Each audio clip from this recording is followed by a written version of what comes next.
इसका एक उदाहरण छोटा सा ये है, कर गुजरान गरीबी में साधु भाई, कर गुजरान गरीबी में। यहाँ पर गरीब शब्द का प्रयोग हुआ है। तो वो गरीब किस इसलिए कि वो फटे कपड़े पहने या नंगा होकर घूमे। गरीब यहाँ पर शब्द है, जो शब्द गरीब का जो यहाँ मतलब बताया गया है कि कर गुजरान गरीबी में साधु भाई, लोभ मोह अहंकार को खत्म करके उस गरीबी में जीना है। जैसे एक व्यक्ति बिना पैसे के जीता है, इसी तरह से पैसे होने के बाद भी, आप धनवान होने के बाद भी लोभ मोह अहंकार को त्याग करके उस गरीबी में आपको जीना है। ऐसे ही कहते हैं कबीरदास जी, जोगी होकर जटा धराए, नंगे पांव क्यों फिरता मेरे भाई, नंगे पांव क्यों फिरता। गठरी बांध सर पर धर ले, यूं के साहिब मिलता।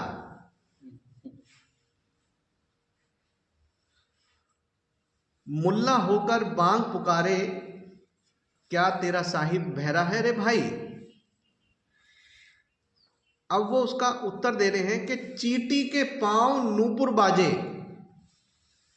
चींटी के पांव नूपुर, नूपुर माने घुंघरू, और वो चींटी के पैर कितने छोटे होंगे। चींटी के पांव नूपुर बाजे तो भी साहिब सुनता है रे मेरे भाई, तो भी साहिब सुनता है। तो जो ज्ञान है, जो जो वो पावर है जिसको हम कोशिश करते हैं बाहर ढूंढने की, वो हमारे अंदर है, वो हमारे अंदर है, बाहर नहीं है। इसलिए अपने साधारण जीवन में रहते हुए हम उसको अपने अंदर ही खोज सकते हैं। अब मैं बनते हैं सभी आए हुए माताएं, बहनें, बच्चों, सभी को जय भीम नमो बुद्धाय। संस्था के प्रमुख को हमारे आदरणीय सर अतुल सर जी को हृदय से नमो बुद्धाय। आज हमारी मदर लॉ का पुण्यतिथि है, जो आज उनको 2 वर्ष हो गए। पिछले वर्ष भी हम उनका मना नहीं पाए थे, किसी गांव में हम गए थे दोनों लोग, लेकिन कोई ट्रेजेडी हो गई थी, इस वजह से नहीं मना पाए थे। तो आज मैंने पीडी जी को कल बताया, मैंने शाम को, कि मैंने ऐसे ऐसे वो वहाँ पे बोधि उपवन में मैंने इस तरीके से कल का भोजन दान माता जी के उपलक्ष्य पे मैंने किया है। तो उन्होंने कहा, खुश हुए, बोले अच्छा किया। और मैं हमारे बौद्धों में पुण्यतिथि को ज़्यादा महत्व देते हैं, श्राद्ध को हम नहीं मानते हैं। तो हमारी देखने में वो हमारी सास थी, हमारी शादी से 4 महीने पहले ख़त्म हुई थी। उनके बारे में कुछ कहना चाहूँगी 2 मिनट। लेकिन 4 महीने में वो मुझे इतना कुछ दे गई थी कि शायद मैं अपनी माँ के साथ इतना नहीं ले पाई, क्योंकि माँ के साथ पढ़ने में बाहर रहे, कहीं किसी काम से बाहर रहे, तो उनके साथ इतना नहीं रह पाई। और एक दिन भी मैं कॉल नहीं करती थी तो मुझे पूछती थी, आज बेटा कॉल नहीं आया है, एक पल के लिए मुझे कॉल कर लिया करो, अपनी बाणी मुझे अपने शब्द सुना दिया करो, बोल सुना दिया। वो गांव की भाषा में बोलती थी, कहने के बोल सुनाए देवे कर। तो इतना उनसे स्नेह था, इतना सब कुछ था। आज के दिन वो हमें छोड़ के चली गई थी, इसलिए मैं उनके जो कुछ भी है, आज मैं उस घर में हूँ, उनका सब कुछ है, मैं उन्हीं के कारण हूँ। हमारी शादी में काफ़ी अड़चनें भी आईं, लेकिन उन्होंने मुझे स्वीकार किया था कि लड़की आएगी तो यही आएगी, सुनीता बौद्ध, वरना कोई नहीं आएगी। और आज मैं उन्हीं के घर में उन्हीं की वजह से हूँ।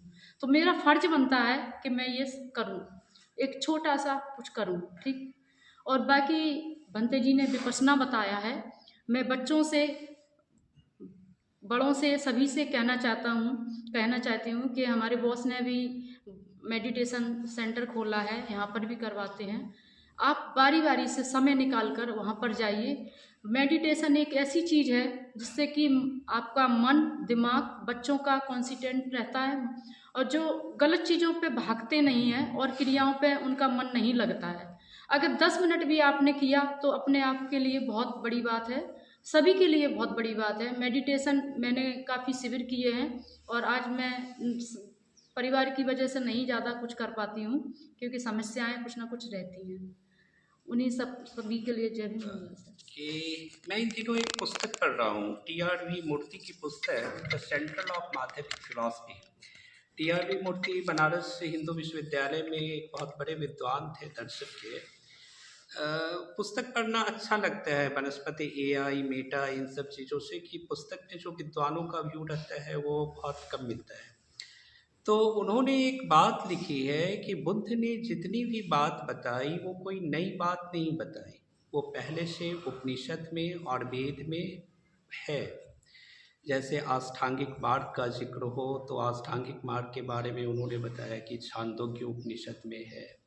लेकिन मुझे बुद्ध की शिक्षा में ये विशेषता लगती है पर्सनल, व्यक्तिगत, कि बुद्ध ने जो शिक्षा दी है वो सिर्फ मानव के कल्याण को केंद्र में रख के दी है। वो चीज़ आपको वेद या उपनिषद एक सामान्य आदमी के लिए उस दर्शन को समझने में बहुत कठिनाई होती है, लेकिन बुद्ध ने जो शिक्षा दी है उसको एक सामान्य आदमी समझ सकता है और वो सामान्य आदमी को उलझाने का काम नहीं करते हैं। बहुत ही सरल शब्दों में मानव के चित्त का प्यूरिफिकेशन कैसे होगा उसकी बात बताते हैं।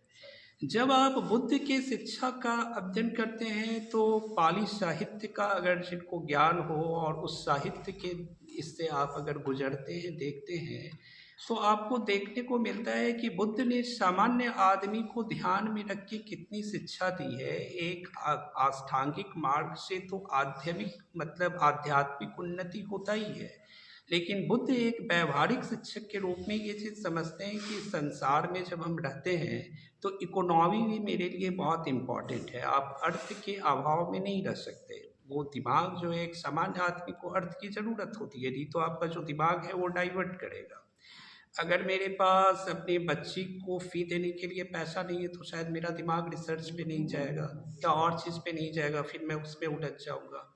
तो इस चीज़ को ध्यान में रख के एक कूटदंड और सोनदंड सूत्र है पाली साहित्य में दिक् निकाय के अंदर, कि भगवान बुद्ध जब वहाँ पे विचरण कर रहे हैं अंग प्रदेश में, तो एक कूटदंड ब्राह्मण उनके पास जाता है और उनसे पूछता है कि आपको सब कुछ का पता है, यज्ञ कैसे होता है, मुझे एक यज्ञ करना है, आप इसकी विधि बताएं।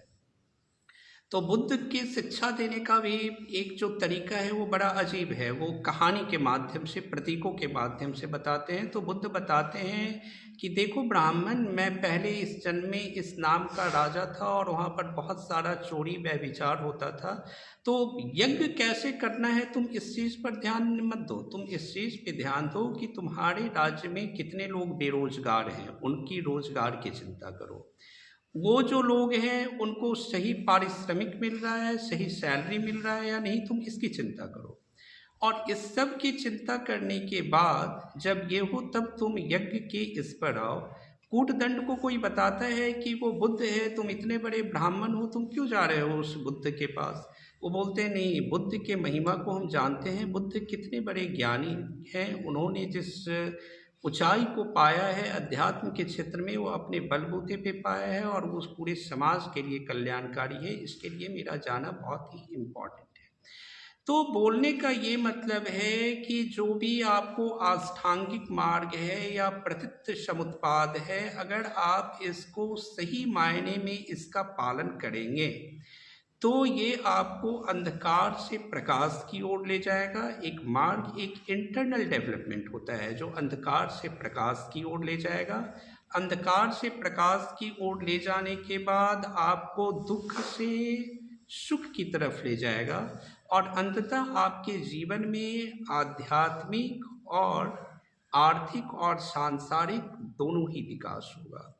तो वो पटिच्च समुत्पाद का हो या आष्टांगिक मार्ग का हो या पाली दिक् निकाय में जितनी भी सुत्त आई है, उसको अगर आप ध्यान में रखेंगे तो उसका बहुत ही मतलब उसका सकारात्मक प्रभाव पड़ेगा।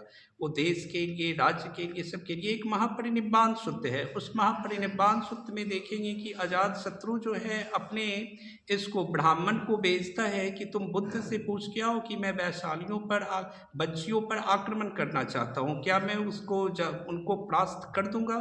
तो जब वो आता है बुद्ध के पास, पूछता है उसका ये ब्राह्मण वस्त्रकार, तो बताते हैं कि बुद्ध पूछते हैं कि आनंद सुनो ये क्या पूछ रहा है। तो उसमें 7 अपराधीय धम्मा की बात करते हैं कि बच्चियों में जब तक एकता है, जब तक वो अपने बड़े बुजुर्गों का आदर करते हैं, जब तक वो बलात् किसी दूसरे के स्त्रियों को अपने घर में नहीं लाते हैं, अपने घर में उनके जो देवी देवता है उसका पूजा करते हैं, बच्चियों का कोई विनाश नाश नहीं कर सकता है, ये अजातशत्रु को जाके बता देना। तो इस दृष्टिकोण से बुद्ध की जो शिक्षा है वो हर एक दृष्टिकोण से हमारे समाज, राष्ट्र और देश के लिए बहुत ही उपयोगी है, और उससे एक स्वर्णिम समाज का सचमुच निर्माण हो सकता है अगर उसका हम सही अर्थों में पालन करें। धन्यवाद सर।